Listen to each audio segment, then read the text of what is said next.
3, our goals are stepping stones to our objectives.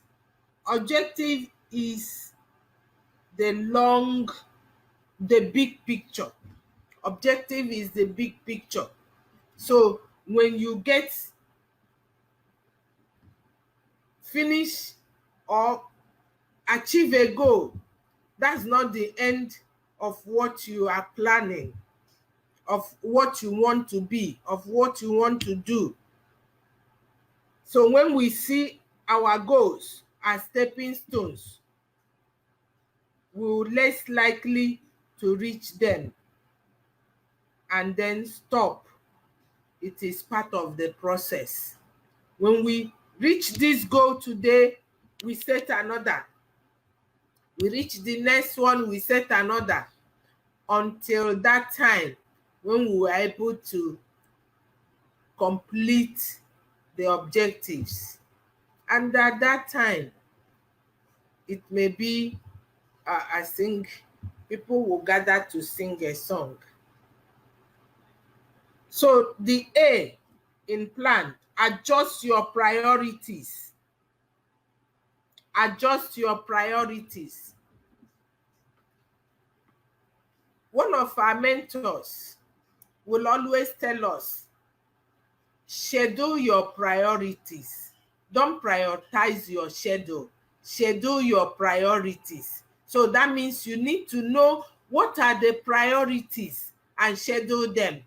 Not start scheduling, prioritizing your. First, you have to prioritize your schedule before you your what you want to do before you schedule it. So the steps you need to take are to reach your objectives are going to be in conflict with the habits you have had to get there. It means, there is one thing Paul Martinelli, one of my mentors, we call him a killer of BS, that's bogus belief, a killer of your limiting belief. And so he teaches us on mindset and entrepreneurship. And he always say, avoid SOS. What does that mean? Shining object syndromes. We always hear this adage, what all that glitters are not gold or is not gold. So ask yourself this question: are all my priorities in line with the steps I'm going to take to reach my objectives? I will take that question again. Are all my priorities in line with the steps I need to take to reach my objectives? Remember, priorities not adjusted over time become wrong priorities. I'm using practically what JCM, Dr. John C. Maxwell, taught us. And so most of the quotes you will hear will be from him. This, another law of growth here, the law of trade-offs. You have to give up to go up. That's what the law says. So some adjustments have to be made. You have to make relational adjustment, time adjustment, people adjustment, personal preference adjustment. If I can't remember the last time I watched TV or television, yeah, that's a time adjustment. That's personal preference adjustment. I have to know, what do I need to do So the law of trade-off. Look at what you have, what you want, and ask yourself, what will I give up to get what I want? What will I give up to get what I want? Examples here. You can create a table and put on the pluses and minuses. Those things that will not serve you to getting you to your objectives. That's the minuses. The pluses are those ones that will lead you towards what your objectives, towards your objectives. And then don't make a decision based on the number of pluses or minuses you have.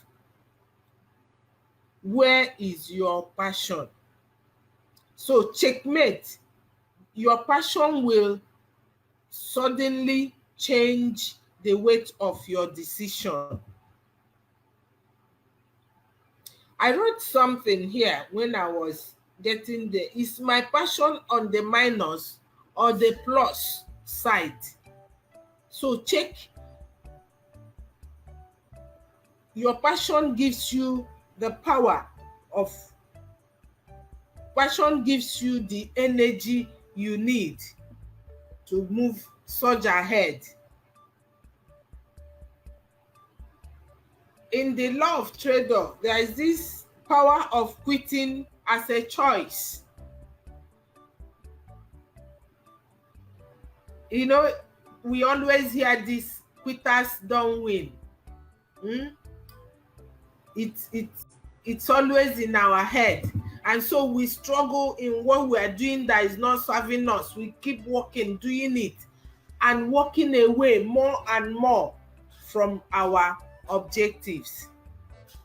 But there is power of quitting.